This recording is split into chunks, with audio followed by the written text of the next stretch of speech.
stop share, and Marcus, you're on. Okay, thanks. Let me see if, am I here? I'm here, yes. Step one. Let me try share my screen. So you're talking about let me share my screen. See if I can share this. That web app that we have for our crowdsourcing effort for GIS Day. Here's the web map. And my talk is going to be essentially, we see the points on the map, but if you want to gather them in the field without the map, using an app, and it's going to be all about Survey 123. A little bit different than previous ones because it's going to be, I want to try to do it live, like building things live, which obviously always works. There'll be no hiccups. So do you all see the Devon's map? And hopefully we can all talk at the same time. It's just coming through. I think it still says you're starting to share, so it's just maybe a couple seconds delay here, Marcus. Okay. Yeah, this is Steve. I'm still seeing the black screen. Okay, let me see if I can share. Well, where's the sharing again? Got technical difficulties. Oh, I remember it did take a few seconds for the other one to come, for Michael's to come through as well, so it might just be a little delay. Let me share screen one. Share. Okay, how about that? Is that working now? Yes. Yes. Success number 2. So yeah, it's a map. You come in here and you put a point of where you like, and you fill out some attributes to that.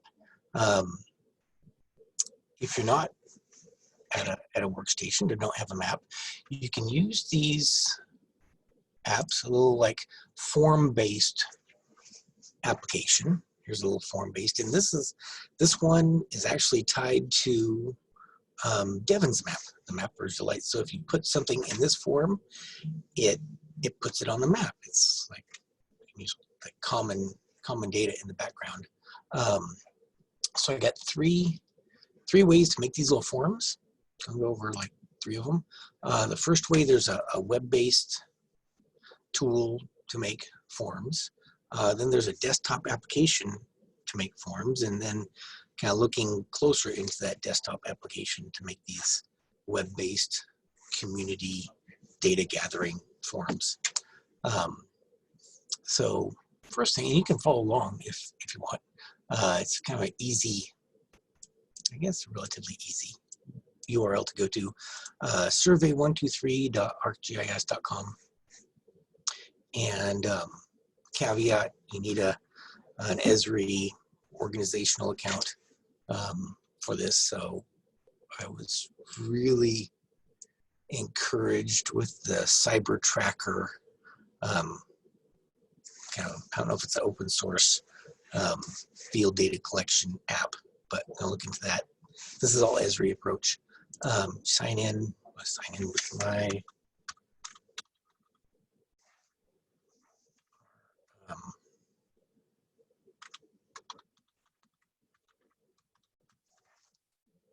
account. And I'll come up and show you all the forms you've already made, and it's on the computer. If you want to make a new survey, just click the new survey button.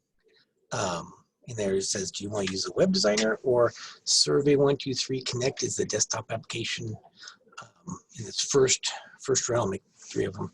I'm just going to use the web designer, and you give it a name.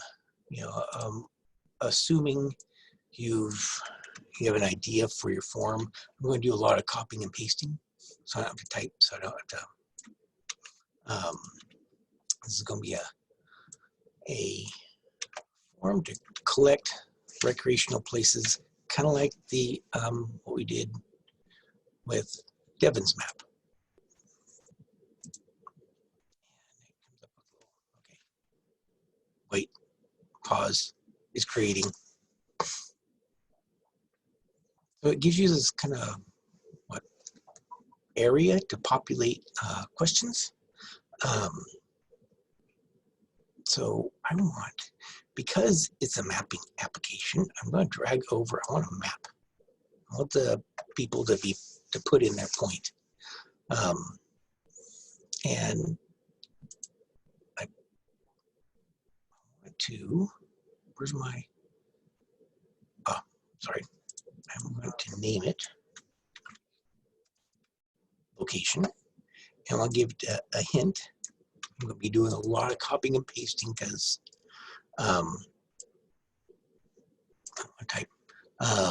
you just kind of go down this little wizard type thing, and you want people to pick lines or points or areas, polygons.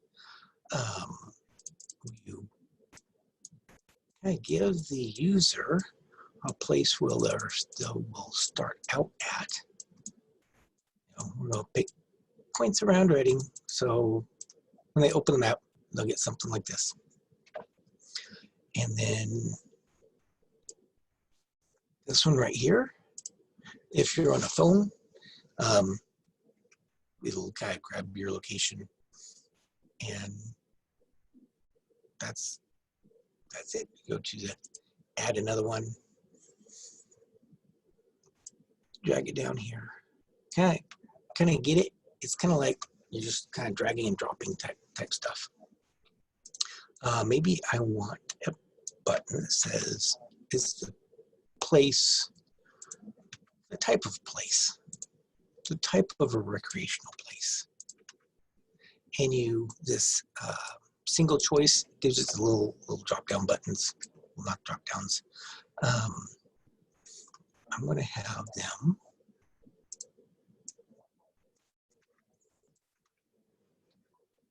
so if you haven't went to Kevin's map, I'll put that in the, I'm trying to make one of these basically. Giving these choices, this place type, name, activity, all that kind of stuff. So I'm doing this in, kind of real time, showing it's not that difficult. I don't want this one. I'm just going to let,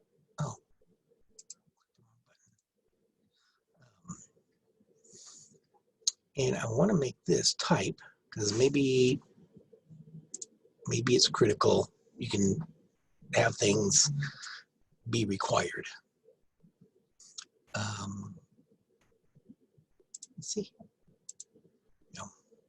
You can play around with it however you want.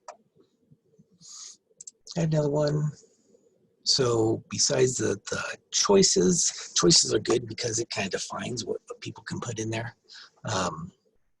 If you want people to just type something, like a description or something, you can have them put a single line text in. If maybe it's like the name of something, the name of the place they're at, some common name. Give them some place to visit. This, I don't want people to type in something too long here, so I'm going to limit it to 50 characters. If you want to make it longer, you can make these multiple line type things. So the description might be like, I don't know about a paragraph. A paragraph is kind of a pain in the neck to type in on your phone, but maybe with some text, speech-to-text stuff, you could type a bunch in. And this one, maybe 250 characters. So get the, you're out in the field. Dan, you were saying you took pictures when you were out in the field, so we can add an image type.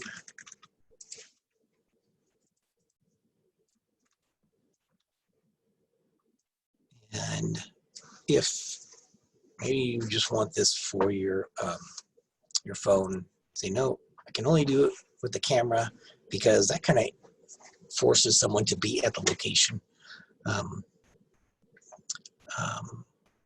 You know, and you want them to add multiple pictures. So there's this validation thing is really, really cool. You know, so I've added my fields. I got to where I'm at, what kind of place I'm at, the name of it, some description, and the ability for people to add pictures. Now I want to make it look different. I want to make it a background that looks kind of cool, like a mountain background. And then let's see, options. I'm going to change something right here. Let's see if this will do it. I want to change this. Oh, that's what you get for copying and pasting from Word.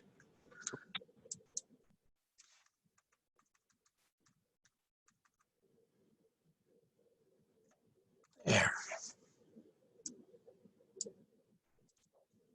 Thank you for adding your favorite location. Visit us for more fun activities, because this is fun, you know. And the last thing is publish.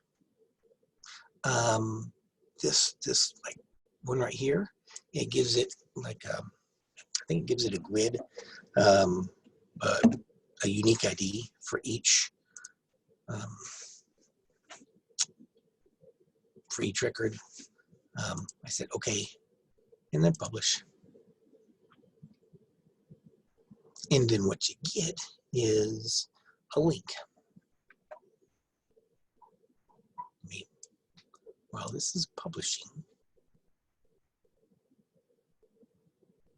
well, let's see if it publishes.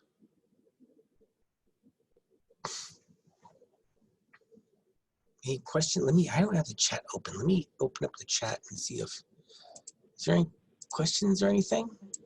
I don't hear any. Hey, Marcus, this is Steve.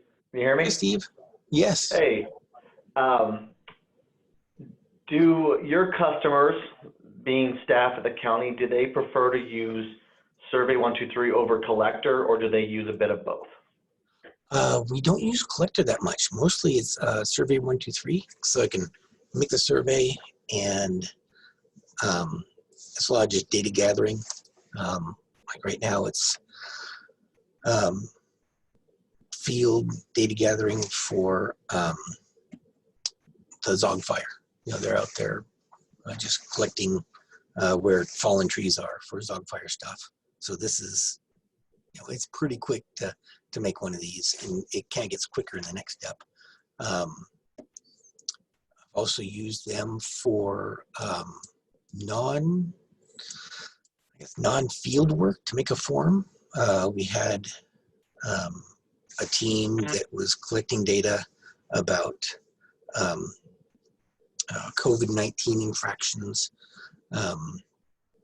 and I just said, okay, we'll make you a form, and they could enter data into a form. It's not really field data, but they could use it like a data entering tool in Windows. So I don't use too much Collector, but I think Collector might need more training. Does that answer it? Yeah, no, that's great. Thank you. Okay, thanks. So what this does in the background, I'm going to go to our GIS Online account.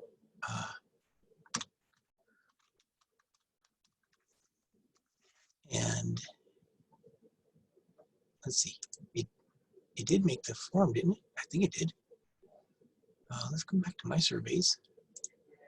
Recreation location form, right there. I'm logged in. Now check, this gets kind of cool. Okay, clicked on my content. Come on.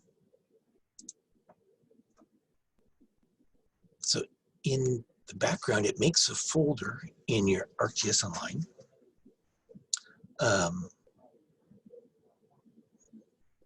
And it names it survey and then a dash and then recreational survey 1.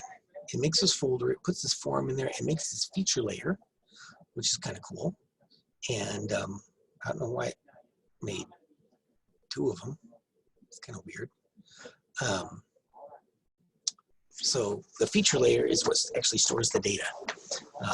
The feature layer, like Devin's map, the feature layer is these dots that you see on the map. They come from a feature layer.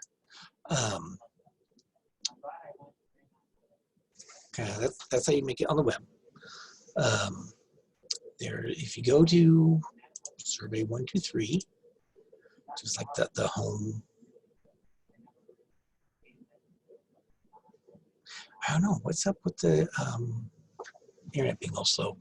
If you go to resources on survey that and you scroll all the way down to the bottom past the documentation, all that kind of stuff, you get to this downloads page, and one of them is Survey 123 Connect desktop. Pick your flavor of Windows or Mac OS or Linux. When you download that and launch it, you get something that looks like this. Well, let's see. You get something like this. You won't have all these buttons. They'll be kind of empty. I have forms that have already been made. But this is kind of a desktop version of that web authoring tool, except you can do a lot more with it. I'm just going to click a new survey, just like before.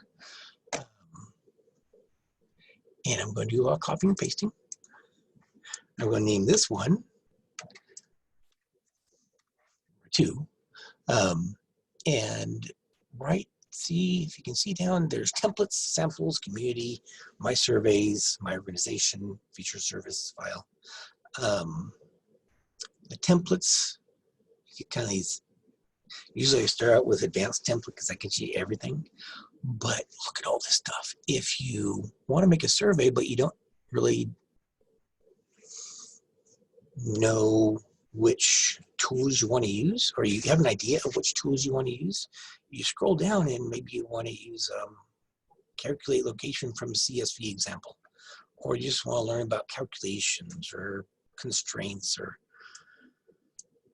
images, I don't know, whatever you want to learn. There's all these samples that you can just you click on, you make it, and you can kind of dig into what the experts have done. There's also these community samples, there's a corrosion control rectifier inspection sample. There's a COVID-19 community support sample, inpatient screening sample, symptoms, testing. There's a lot of COVID-19 stuff. If you have a survey and you want to make a kind of a copy of it, but a new one, use one of them as a template, you can. If you want to make, so that previous form, that previous survey I just made, it made that feature layer, and you can have a new survey that uses that same feature layer. Let me type in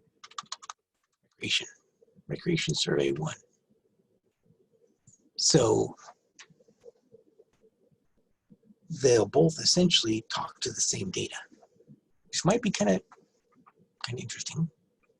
The point being that I won't have to type in everything again.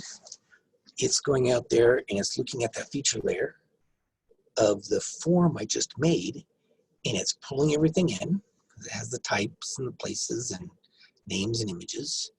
And what it's doing is launching this, launching Excel, and in Survey 123 Connect, all these forms are saved as spreadsheets, which is really, really cool, because if you make one in here and then you publish it like a car fire one, and time goes by and people forget about that data, but they come back 2 years later and there's another fire, and they say, hey, we want a form just like that car fire one.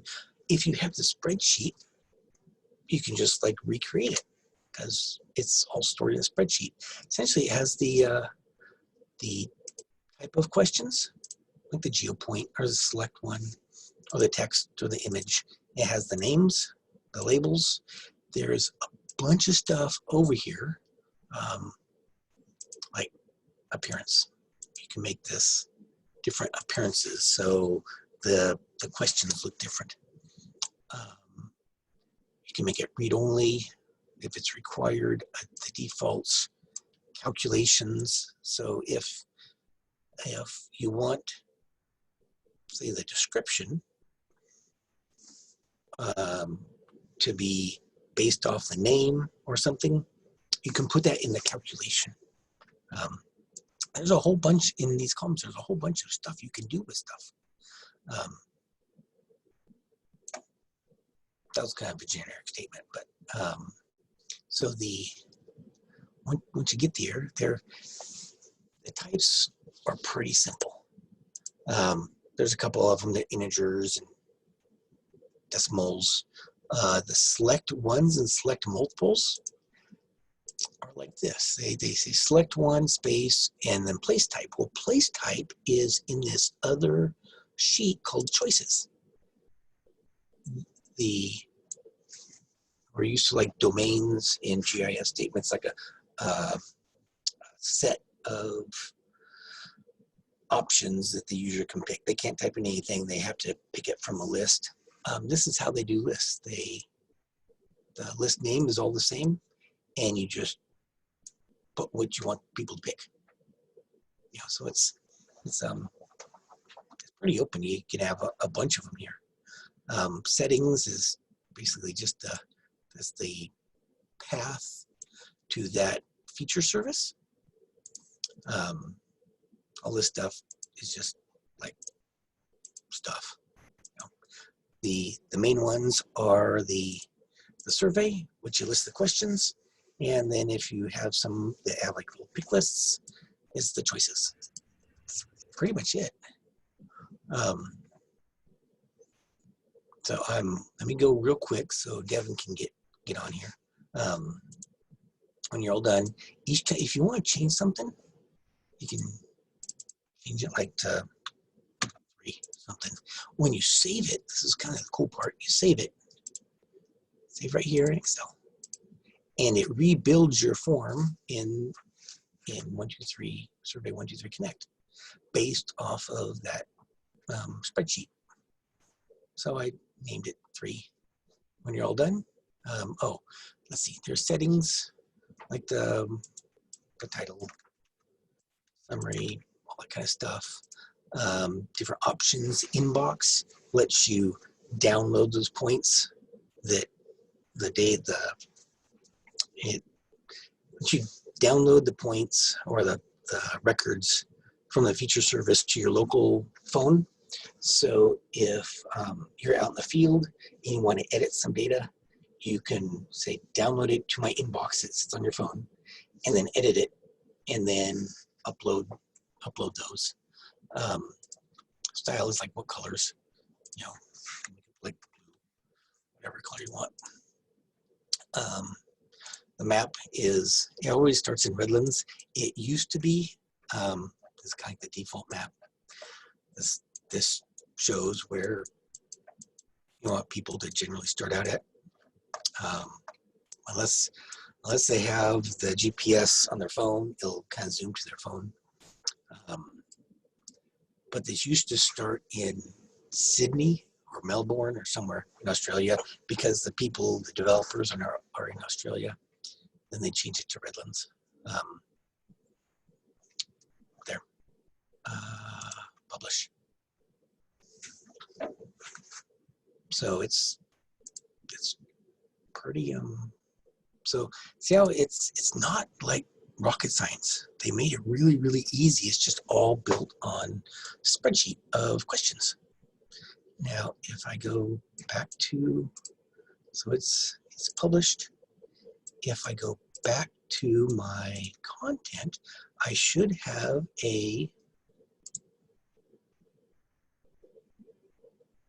Well, and I'll have a number 2. I should have a number 2 in here. I should have no, there you go, a folder. There's the form and the web map. This one doesn't have a feature service because it's using that feature service that from the one I already built. I like that. And my last one, if you just want to go from scratch, you don't want to start from anything. It's not that much harder because you get a name.